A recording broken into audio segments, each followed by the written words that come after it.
पूर्व काल में ब्रह्मा जी ने अनेक जल जंतु बनाए और उनसे समुद्र के जल की रक्षा करने के लिए कहा।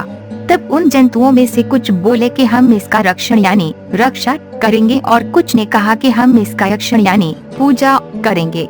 इस पर ब्रह्मा जी ने कहा कि जो रक्षण करेगा वो राक्षस कहलाएगा और जो यक्षण करेगा वे यक्ष कहलाएगा।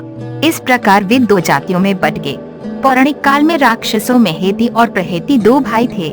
प्रहेति तपस्या करने चला गया, परंतु हेति ने भया से विवाह किया, जिससे उसके विद्युतकेश नामक पुत्र उत्पन्न हुआ। विद्युतकेश के सुकेश नामक पराक्रमी पुत्र हुआ। सुकेश के माल्यवान, सुमाली और माली नामक 3 पुत्र हुए। तीनों ने ब्रह्मा जी की तपस्या करके ये वरदान प्राप्त कर लिए कि हम लोगों का प्रेम अटूट हो और हमें कोई पराजित न कर सके। वर पाकर वे निर्भय हो गए और असुरों को सताने लगे। उन्होंने विश्वकर्मा से एक अत्यंत सुंदर नगर बनाने के लिए कहा।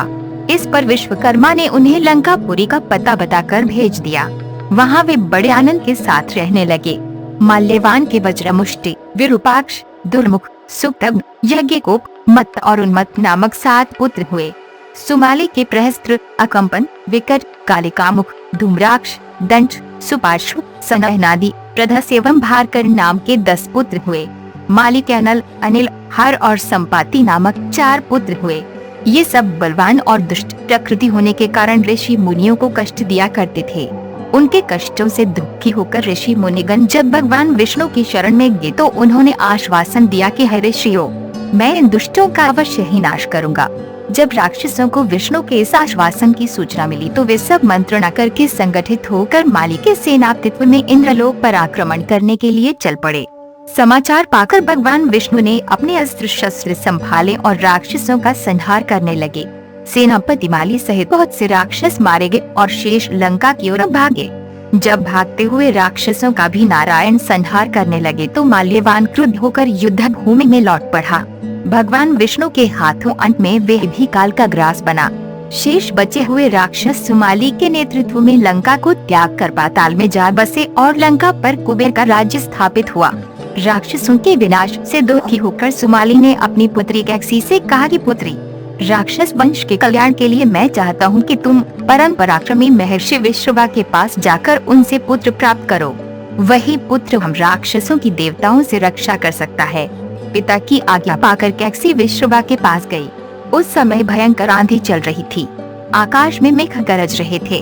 कैकसी का अभिप्राय जानकर विश्रवा ने कहा कि भद्रे, तुम इसको बेला में आई हो।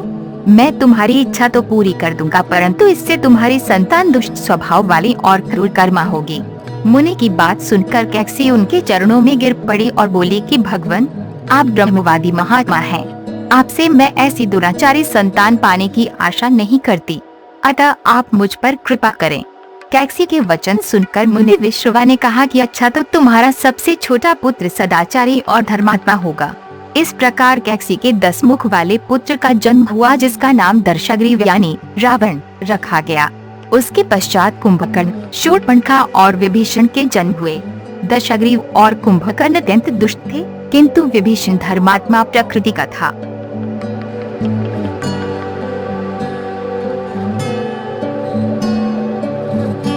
अगर आपको ये वीडियो पसंद आए तो लाइक एवं शेयर जरूर करें।